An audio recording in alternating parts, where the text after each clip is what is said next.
মিচিং সমাজৰ প্ৰতিভা সম্পন্ন জনপ্ৰিয় কণ্ঠশিল্পী লেখন কুম্বাঙৰ বৰ্তমান দুৰাৰোগ্য ৰোগত আক্ৰান্ত হৈছে। দুটা কিডনি বিকল হোৱাৰ কাৰণে তেখেত তামিলনাডুৰ এখন ব্যক্তিগত চিকিৎসালয়ত চিকিৎসাৰ কাৰণে মৃত্যুৰ সৈতে যুঁজি আছে। আহক আমি সকলোৱে সহায় কৰোঁ, অসমবাসী ৰাইজে, গহপুৰবাসী ৰাইজে।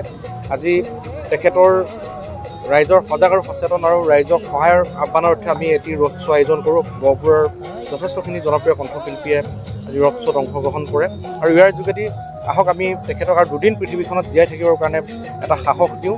আপোনালোকৰ কিঞ্চিত বৰঙণিয়ে নিশ্চিতভাৱে তেখেতৰ জীৱনত যদি জীয়াই থকাৰ এটা প্ৰেৰণা পায়, আমি সেই কামকে কৰিবলৈ আগবাঢ়ি যাওঁ। মানুহে মানুহৰ ভাৱে, যিহেতু ভূপেন হাজৰিকাই কেতিয়াবাই আমাক কৈ থৈ গৈছে, সেই বাণীকে আমি লগত লৈ আহক আমি তেখেতক সহায় কৰোঁ আৰু তেখেতক দুদিন হ'লেও আমি পৃথিৱীখনত জীয়াই ৰাখোঁ।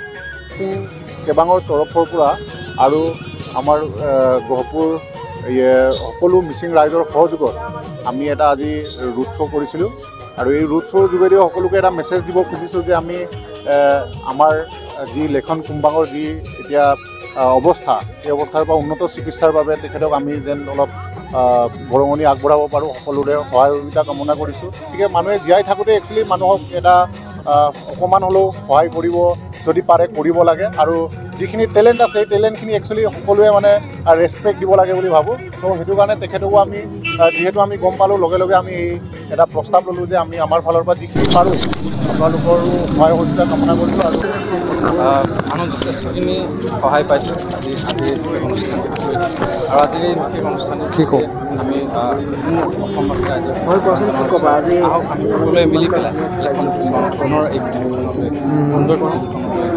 খবৰটো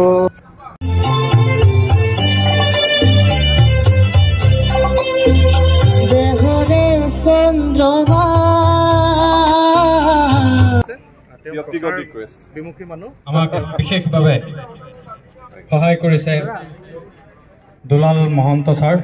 তেওঁলৈ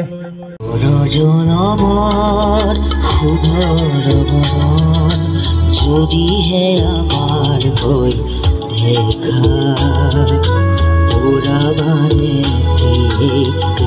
জনম মৰি আৰু পূৰ্ণ জনমৰ শুভ লগন যদিহে আমাৰ হৈ দেখা পুৰাবানে জনম মৰি আৰু পূৰ্ণ জনম